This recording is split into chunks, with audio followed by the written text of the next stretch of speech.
குயில் ஆடாத மயில் நானாக இருந்தேனே.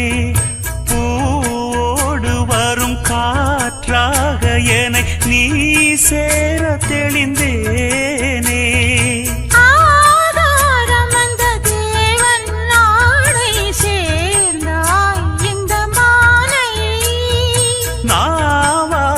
ருசித்தேனே தேனை தேர்ந்தேன் இன்று நானே.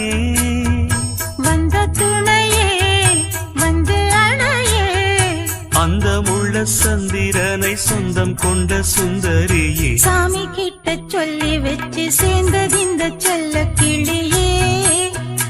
இந்த பூமியுள்ள காலம் மட்டும் வாழும் இந்த அன்பு